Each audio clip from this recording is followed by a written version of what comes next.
Hello and welcome to Lost Love Chronicles. My name is Jake Gray. I'm 35. I was married to my beautiful wife for 6 years. She's 31. She looks like she's 25. We didn't have any children. I was ready. She wasn't.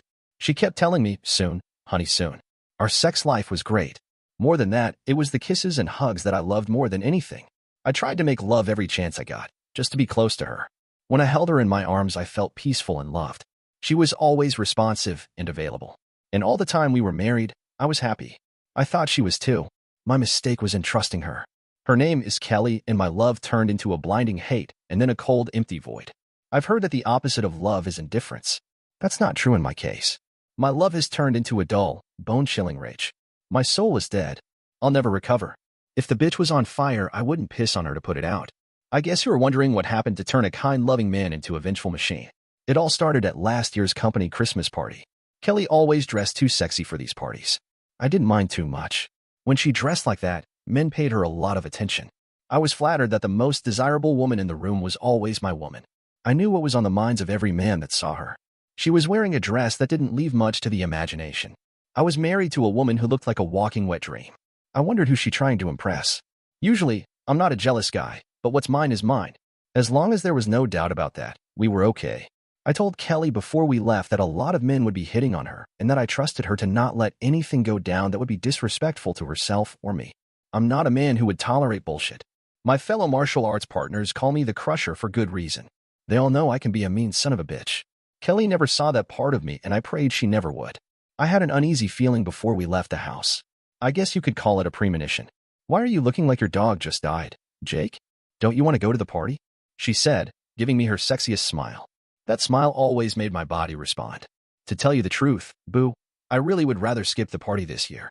I called her by her pet name and was hoping that she would agree with me. Why, honey? I thought you always had fun at these parties, she said, as she put on a pair of sheer black stockings. Don't be such a party pooper. We don't get out dancing much. I really need to let my hair down and have some fun. I'm just about finished dressing. Come on, let's go. She sounded a bit irritated at my hesitation. First, come over here and let me take care of that problem I see in your pants. I can't have my man walking around with a Woody all night. I had no way of knowing it was going to be our last sexual moment. Wow, that was great, boo. I love you so much. Let me take care of you. Not so fast, big boy. If you do that, we'll never get to the party. I know, sweetheart. That's what I was thinking, I said, as she reapplied her lipstick. I still looked concerned. Didn't I make you happy, honey? There's still something on your mind. Something wasn't right. She was too excited about that damn party. It's just that last year the party got a little too wild for my taste. There was a lot of ass grabbing going on. People start drinking and acting stupid. You know, crowds make me nervous. Since Jim became the vice president of the company, he has hit on every woman in the office. There's a rumor that he's had sex with several of them. I almost knocked him on his ass last year. I didn't like the way he was always buzzing around you, and I surely didn't like the way he danced with you. Jim was the president's nephew. The slimy piece of shit thought the sun rose and set in his ass. He was married and had 2 kids. I felt sorry for his wife. She deserved a better man than that punk. I've often seen him flirt with numerous women in a way that humiliated her at previous parties. She has refused to come with him for the past couple of years. She was a real lady and good-looking too. I couldn't imagine why she stayed with the pompous clown. He's just a big flirt. I can handle him. Never forget that I'm proud to be your woman. I love you more than life. You know that, don't you? There's no need for you to be worried. Sure, he's tall, rich and handsome, but he'll never be the man you are. You're my baby and you always will be. I didn't like her description of the creep, but I shrugged it off. Kelly never gave me a reason to doubt her loyalty. Love is truly blind. I could see my fate was sealed.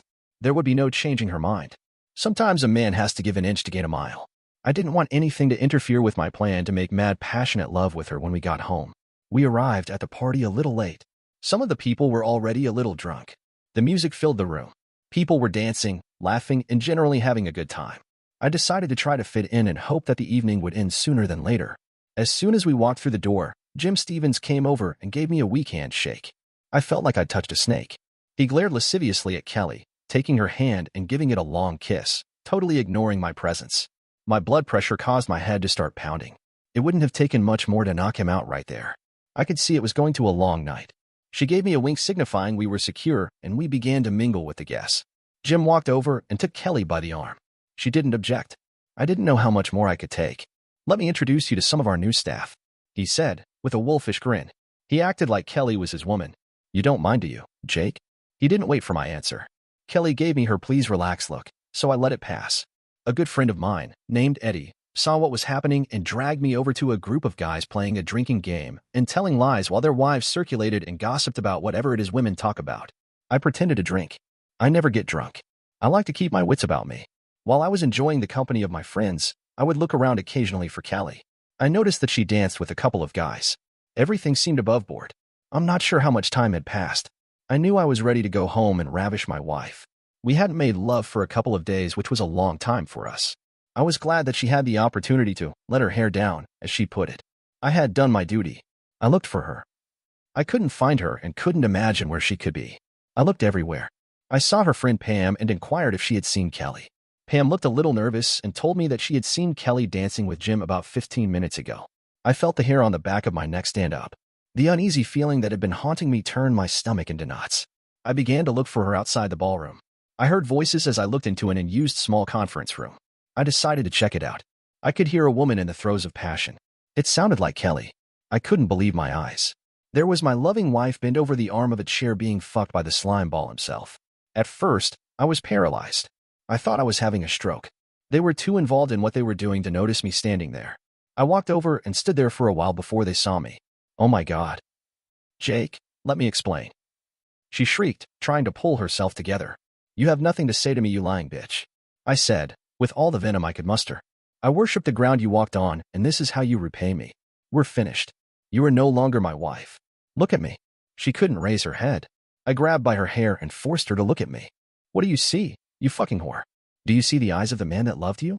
They're the eyes of a dead man. You killed my heart and soul tonight. Now, I see why you were so eager to come to that damn party. You wouldn't fuck me because you were saving your cheating pussy for this dirtbag. At that, she let out an agonizing cry. No. Don't try to talk your way out of this. You've been busted, bitch. She was terrified. She tried to speak, but no words came out. All the time I was berating my soon-to-be ex-wife. Jim just stood there looking amused. At that moment, 3 of my buddies entered the room, Eddie, Paul, and Dave. I guess Pam told them there was going to be trouble. They stood there frozen. Nobody knew what to say. I turned to Jim. And you piece of shit. I should kill you where you stand. If you try anything, I'll have you arrested for assault, and my uncle will fire you. Maybe, I'll just kick your ass for the hell of it. I've already had your precious wife say several times. He was sneering at me. Fuck you, and your uncle. I growled. I decided to not only humiliate him, I was going to make him suffer, and Kelly too. He was a few inches taller than me. Not that it mattered. I wanted him to try to kick my ass. The prick had no idea of what I'm capable of. I allowed my anger to dull the pain as I looked at the woman I would have gladly given my life for. We both knew that what she had done was unforgivable. There could be no excuses or forgiveness. Our life together was over. As badly as I wanted to kill him, she wasn't worth spending the next 25 years in prison. Your ass is mine.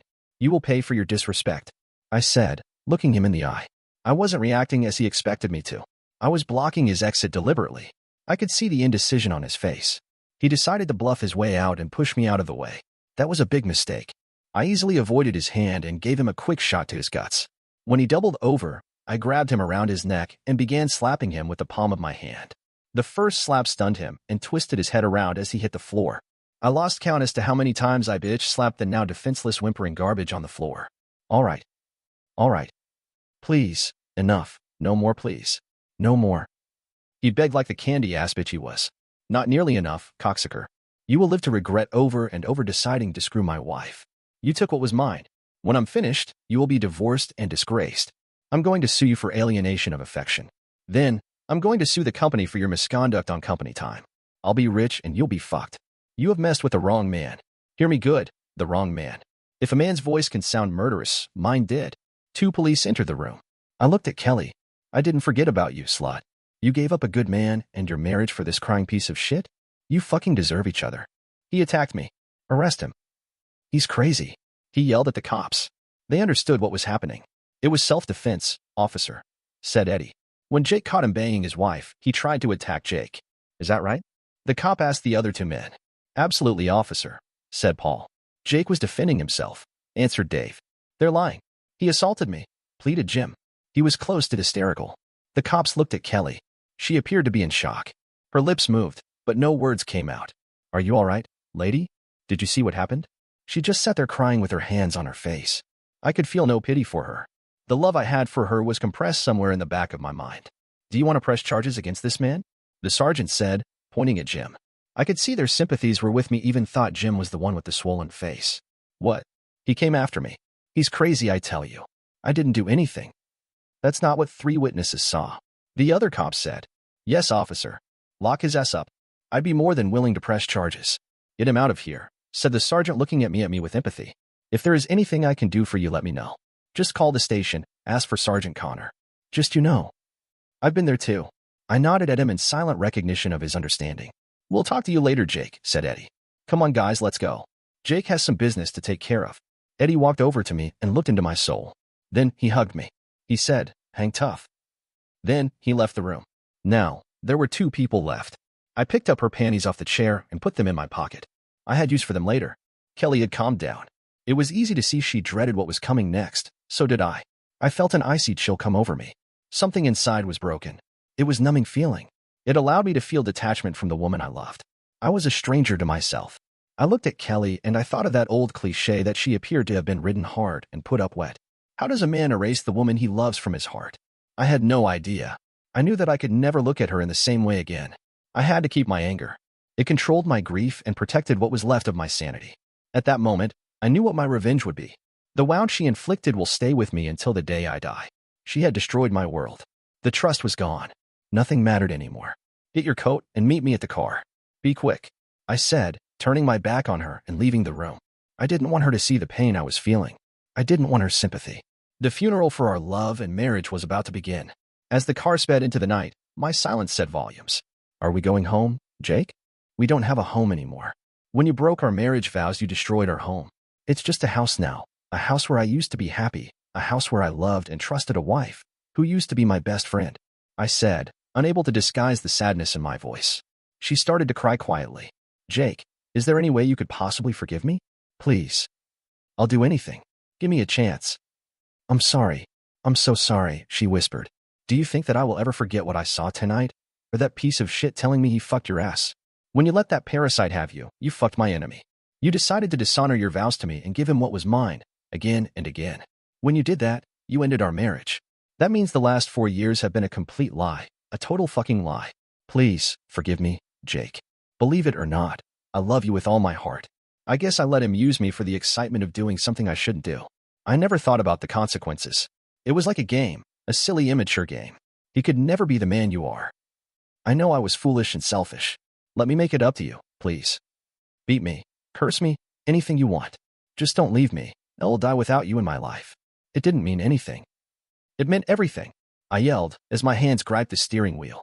My emotions were taking control. I forced myself to calm down. A game. Fucking with my life was a game. The car slowed and stopped. She didn't have a chance to answer. "We're here." "Where are we?" "Get out." "Why? What's going on?" Her face showed concern and fear. "Get your ass out of the car, now." My tone left her no choice. Kelly followed me to the door. "Mrs. Stevens?" "Yes, how can I help you?" "My name is Jake Gray. I used to work for your husband's company. May I speak with you a moment?" "Is Jim okay? What's this about?" I had a firm grip on Kelly's arm as we entered the house. "Please, come in. Have a seat." She was the kind of wife I thought I had. I was going to cause her pain.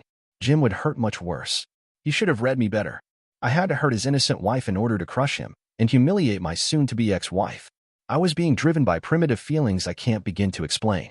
"This will only take a short time, Mrs. Stevens. My wife has something to tell you." All eyes were on Kelly. "Tell her."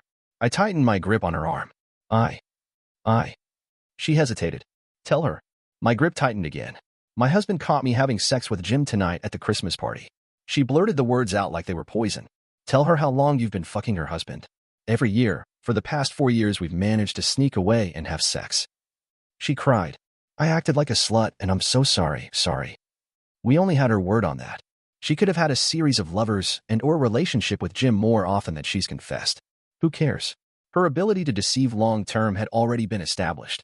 Jim's wife looked more enraged than shocked. She always knew he was an asshole, but to be confronted with his adultery made her knees weak. She recovered and walked to Kelly and slapped her, hard. Kelly fell back holding her face, stunned and hurt.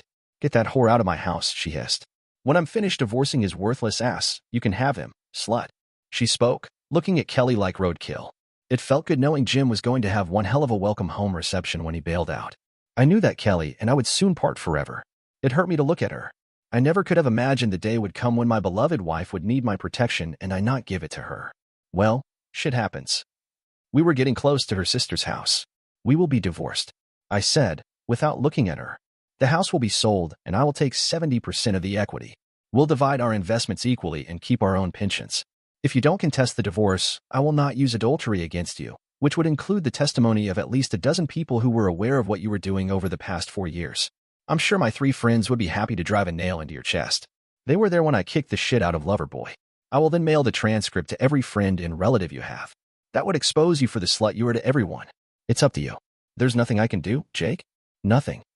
She looked defeated, helpless, and desperate. You already know the answer to that question, don't you? My revenge against you will last a long time, maybe forever. What are you going to do to me? I know you. You're basically a good woman whose lapse in character has cost both of us a terrible price. I believe that you love me, but it doesn't matter. For the most part, you've been a good wife whose selfishness has ruined several lives. You are also self-centered and manipulative. I guess I chose not to deal with that part of you throughout our marriage. I'll never make that mistake again. Your guilt will haunt you. It will grow and consume you. When you finally realize that I'm never coming back, you'll experience deep depression and loss. You'll crave my forgiveness, having forfeited my love. I want you to go to your grave regretting what you have done to yourself and me and carrying the burden of knowing that you are unforgiven. The car pulled in front of her sister's house. You'll be hearing from my lawyer soon. Don't go back to the house until noon tomorrow. By that time, I'll be gone. I'll come back, when you aren't there, to get the rest of my stuff.